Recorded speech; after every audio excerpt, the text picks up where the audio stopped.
Welcome to the Mobile Philosopher Podcast. It's a lucky dip of strange distractions engaging with the work of philosophers both living and dead. If you enjoy this, and I hope you do, you may also enjoy the Mobile Philosopher books. For more information, please go to themobilephilosopher.com. Today's episode, Irrational Animals. When we express our emotions, we are weird and amusing creatures. Angry and frustrated, you kick the table, hurting your toe. You pull at your hair, you growl and shout at inanimate objects. Some displays of emotion are more calculating, such as when you find an old photo of an enemy and scratch out their eyes. Do you remember doing that with printed photographs? You can't do it anymore, of course, because all our photos are on phones. Someone should invent an app. Someone should invent an app where you can scratch out the eyes on photos. An old axiom declares that man is a rational animal. And it's impossible to hear it and remain entirely serious.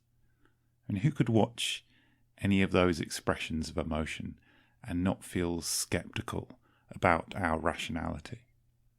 Back in 1991, the philosopher Rosalind Hursthouse argued that such expressions of emotion show us in two important ways how our conduct is not ruled by reason.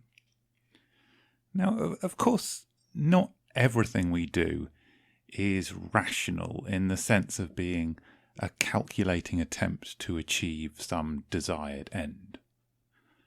Sometimes we hiccup, or overcome by terror, you might scream. That scream is not the outcome of careful reasoning. It's a flash of emotion. If you do something intentionally, though, if you do something on purpose, it seems that that's rational, right? It seems that if you do something on purpose, you must want something and think that the action is a good way of getting it. To take an example, suppose you wrong me and in anger I seek you out and give you a kick in the shin. Unlike the scream, that's not a blast of emotion. It's not a blast of feeling. That was an intentional action. I did that on purpose. I wanted to harm you, and I believed that a whack to the shin would achieve that goal. So a lot of our behaviour seems to be ruled by reason. A lot of what we do seems to involve wanting something and then performing an action because we believe that doing that action will get us what we want. On this view, we are usually rational because most of our actions are intentional. And on this view, an intentional action is a calculating attempt to get what you want. However, Hursthouse uses our weirder displays of emotion to argue that you can do something intentionally without rationally pursuing a desired end. Consider again the example of scratching the eyes out of a photo. That's one of Hursthouse's examples. Here we have intentional action. Here's something that you do on purpose. But this is not something that can be rationally explained. It's not as if you have some result in mind that you think can be achieved by scratching the eyes out of a photo. Instead, what you're doing in this case, surely, is expressing an emotion. You're not calculating rationally how best to achieve your desired aims. Rather, you're venting a feeling. You're venting, for example, your anger. Now, if carefully performed intentional action can be an expression of an emotion and not the rational pursuit of a desired end, that should make us think, well, okay, how much of our intentional action, how much of what we do is really just the venting of feeling and not the rational pursuit of our desired ends. Let's go back to the example before. I'm angry at you, so I seek you out, and then I kick you in the shins. It's natural to describe that as rational, calculating action. I wanted to cause you harm. I believed that a kick to the shin would cause you harm, and so I went and did that. But maybe rationality is much less important for explaining our actions than we think it is. Maybe that's not a rational action. Maybe that's a bit like scratching out the eyes of a photo. Maybe it's just a venting of a feeling. So Hursthouse has shown us an interesting way in which our conduct is not ruled by reason. It's not just that we pursue things that are bad for us, or act stupidly in the pursuit of them. Often our intentional acts are careful actions that we do on purpose.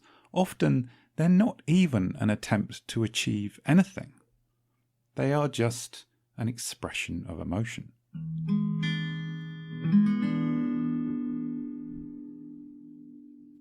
I promised a second way in which expressions of emotion undermine that old axiom that man is a rational animal. Hursthouse points out that when we describe somebody as rational, we usually mean to commend them in various ways. We mean, for example, that they're not wildly impulsive or self-destructive, things like that. A rational person is mature and wise. For example, they've got the right sorts of impulses. Hursthouse considers the case of appetites. The rational, wise person wants to feed themselves, of course, but their fine upbringing has tempered a childish impulse to noisily gorge on sugar and fat. They want the right kind of mature, sophisticated, nourishing food. So, when it comes to mealtime, the wise person finds their impulses and rational judgment to be in alignment. Unfortunately, Hursthouse tells us, the wise, rational person will never similarly approve of their expressions of emotion.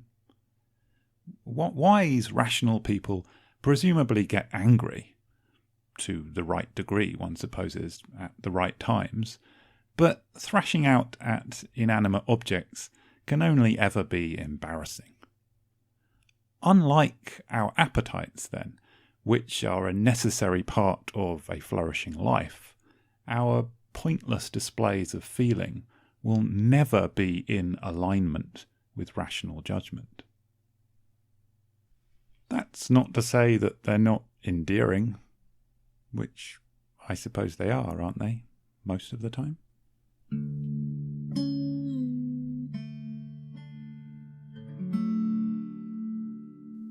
I hope that was interesting. If you thought so, you may well enjoy the Mobile Philosopher books. There are 3 of them, and they are available in the usual places. For more information, go to themobilephilosopher.com. Thanks for listening.